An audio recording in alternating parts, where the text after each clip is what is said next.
Muito bem, continuando o estudo da lição número 6, parece para as pessoas uma lição um pouquinho complicada, mas o anjo explicou para o profeta Daniel o que significava os 2.300 tardes e manhãs, que, relacionado com os poderes que estavam para acontecer, como por exemplo o domínio da Pérsia, o domínio da Grécia sobre a Pérsia e os 4 chifres que nasceram depois que Alexandre o Grande ele morreu aos 32 anos de idade.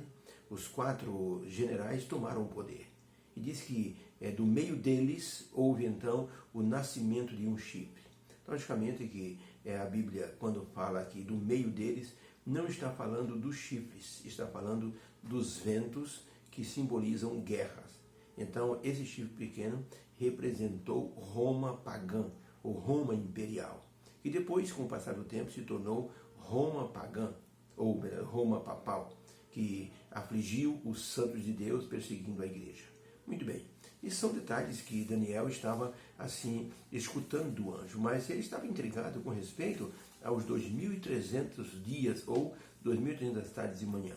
Quando a gente lê na Bíblia 2.300 tardes de manhã, nós consideramos isso como um dia inteiro. Porque no Gênesis diz assim: e o Senhor Deus fez os animais, e foi tarde de manhã o primeiro dia, o segundo dia, o terceiro dia, e assim por diante. Então a expressão uma tarde, uma manhã, é símbolo de um dia inteiro. Então, 2.300 tardes de manhã significam 2.300 dias. Convertendo isso para o processo dia igual ao ano profético, 2.300 dias é semelhante a 2.300 anos. Deus, ele é poderoso, onisciente e amoroso. Deseja dar aos seus filhos sempre a direção certa, para que eles possam então conhecer a profecia e se prepararem para os eventos do futuro. Por isso a pergunta número 4 diz assim: como o anjo explicou as 2.300 tardes de manhã e por que é importante entendermos a purificação do santuário? Daniel 8,14 diz assim: e ele me disse, até 2.300 tardes de manhã, e o santuário será purificado. Daniel capítulo 9, verso 23, diz assim: no princípio das tuas súplicas saiu a ordem, e eu vim para te declarar, porque és muito amado de Deus. Considera, pois, a palavra e entende a visão. Então, para a expressão, para a pergunta, como o anjo explicou para Daniel os 2.300 dias? E como isso está relacionado com a purificação do santuário? Resposta: o anjo instruiu o profeta Daniel dizendo: preste atenção na mensagem, entenda a visão. Isso serve para nós hoje também considerarmos aquilo que Deus está nos orientando através da visão profética. Temos que entender, não podemos deixar passar os detalhes, porque eles são importantes na compreensão. O anjo das 3 mensagens angélicas, o primeiro anjo, ele disse: temei a Deus e dai-lhe glória, porque vinda é a hora do seu juízo. Nós que estamos vivendo numa era, num tempo, em que a primeira mensagem angélica, a segunda e a terceira, já precisam ser pregadas, como já foram pregadas e agora são repetidas, então precisamos entender quando é que começou esse juízo e quando ele vai terminar. Então, a primeira fase do juízo, vinda é a hora do seu juízo, é uma fase investigativa. Começou em algum momento da história. E a fase final é a fase executiva, onde Jesus Cristo vai encerrar tudo e voltar a essa terra. Então, o anjo Gabriel, ao falar com o profeta Daniel para que ele entendesse a visão, ele relacionou assim as instruções dadas a Daniel através da profecia dos animais. E com isso, ele mostrou que a ponta pequena, que representava Roma pagã primeiro, depois Roma imperial, iria interferir, ou seja, no processo do Messias, mas que isso iria dar sequência para que houvesse então a purificação do santuário. Por isso, ao estudarmos as profecias do tempo do fim, não podemos, por exemplo, deixar passar nenhum detalhe que nos conduza a uma compreensão melhor sobre o que Deus quer nos ensinar. Não podemos desprezar as profecias. Era costume na antiguidade, por exemplo, na Médio-Pérsia, quando nascia uma criança no palácio real, era costume do rei chamar um vidente, um profeta. O vidente pegava a criança nascida no palácio, no colo, e então ali ele fazia algumas previsões. Quando Ciro nasceu, o rei da Pérsia mandou chamar um vidente que pegou o pequeno Ciro no colo e aquele vidente disse: Majestade, esse menino vai crescer e quando ele estiver grande, ele vai matar o Senhor e vai tomar o seu trono. O rei ficou espantado com a profecia. Chamou o seu melhor soldado de confiança, e disse: eu quero que você pegue o meu neto e você leve na floresta e o mate. Ele não pode sobreviver. O soldado de confiança do rei pegou o pequeno Ciro e se embrenhou na floresta. Mas na hora de matá-lo, ele que era pai, viu o menino tão bonito, viçoso, ficou com dó. Sabe o que ele fez? Penetrou profundamente na floresta, achou um casebre de um casal e entregou o menino aos cuidados daquele casal. E disse: esse menino é neto do rei da Pérsia. Ele foi condenado pelo rei. Vocês nunca podem dizer para esse menino qual é a origem dele. Se vocês disserem isso, eu venho e mato vocês dois. E assim o casal ficou com o pequeno Ciro. Ele cresceu no meio do campo, se tornou um jovem nos seus 17 anos, até que um dia, enquanto ele estava dormindo, aparentemente dormindo, aquele casal conversava na cozinha dizendo: o que vamos fazer com o nosso filho? Já está em uma idade boa, não temos recursos para mandá-lo para uma escola, o que vamos fazer com esse menino? E então o velhinho disse: se ele soubesse que ele é neto do rei da Pérsia. Ciro não estava dormindo, pulou em cima dos calcanhares, correu na cozinha e disse: como é que é? Que história que vocês estão conversando aí? Eles tentaram desconversar. Ciro, ele era muito assim, duro em suas palavras. Vocês vão me contar o que é que está acontecendo. E os pais foram adotivos, né? Pais adotivos foram obrigados a contar para Ciro que o avô o condenara à morte, que o soldado ficou penalizado, não matou Ciro e entregou aos cuidados daquele casal. Ciro ficou muito irado. Alguns dias se passaram. Ele começou a nutrir um espírito de vingança. E uma tarde, sem que os pais adotivos percebessem, Ciro voltou para o local, para a Pérsia. Ele entrou pelo esgoto, entrou dentro do palácio, pegou um punhal, matou o avô dele e se tornou o rei da Pérsia. A profecia se cumpriu. Por isso, não podemos desprezar as profecias. Deus nos dá profecias para que possamos assim entendê-las e utilizá-las para a nossa preparação e salvação. Pergunta número 5. Como uma parte da profecia dos 2.300 anos falou sobre Jesus? O anjo explicou para Daniel: Daniel, olha, são 2.300 tardes de manhã. São, na verdade, 2.300 anos. Mas tem uma coisa que você deve saber. 70 semanas estão determinadas sobre o teu povo, desde a ordem para sair e reconstruir Jerusalém. Quando o anjo disse isso, Daniel, que estava preso em Babilônia, junto com o povo de Israel, ele começou a se alegrar no espírito dele. Então vai ter uma ordem para que nós possamos sair de Babilônia? Sim, disse o anjo. Quando essa ordem sair, começa a contagem regressiva dos 2.300 anos. Então Daniel ficou atento.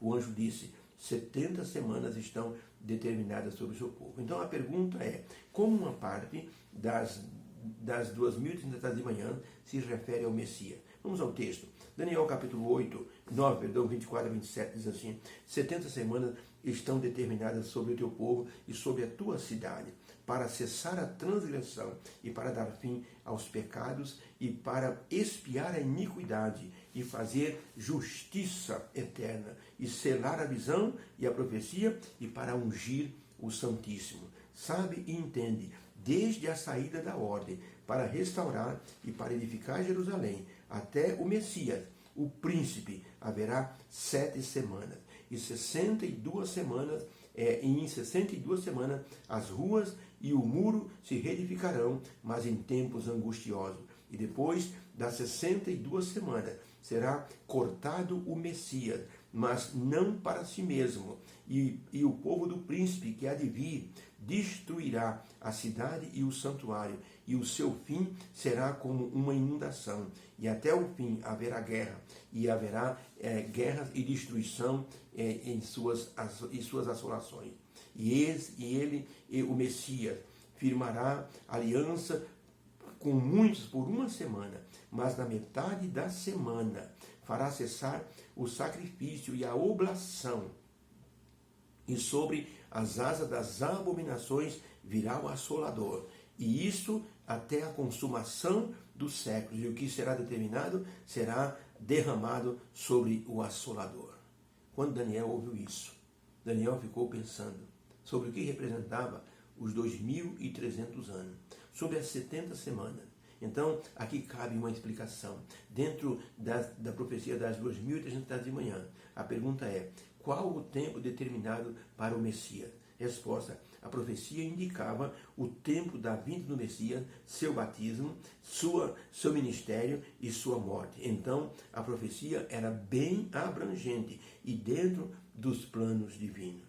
Dentro da profecia das 2.300 de manhã, que nós entendemos como 2.300 anos, começando no ano em que o rei da Pérsia daria ordem para que o povo de Israel voltasse para Jerusalém. Neste ano, teria início a profecia dos 2.300 anos. O anjo disse: 70 semanas estão determinadas sobre o teu povo, desde o início da ordem para restaurar Jerusalém. No ano 457, o rei Ciro deu uma ordem para que Daniel e Esdras e Neemias retornassem a Jerusalém, para que pudessem reconstruir os muros de Jerusalém. A partir do ano 457, teve início a profecia dos 2.300 anos. O anjo disse: 70 semanas estão determinadas sobre o seu povo. Uma semana tem 7 dias. 70 semanas vezes 7 dias, nós chegamos a um total de 490 dias. 490 dias, olhando pelo lado profético, significa 490 anos. Então, Deus daria para o povo de Israel 490 anos, para que eles pudessem retornar para Deus e serem então uma nação exemplar.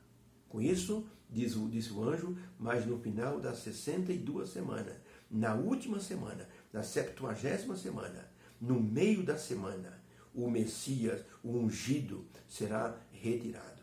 Na metade da semana. Uma semana tem 7 dias. Isso significa 7 anos. Jesus trabalhou o seu ministério 3 anos e meio. 3 anos e meio é como se fosse 3 dias e meio.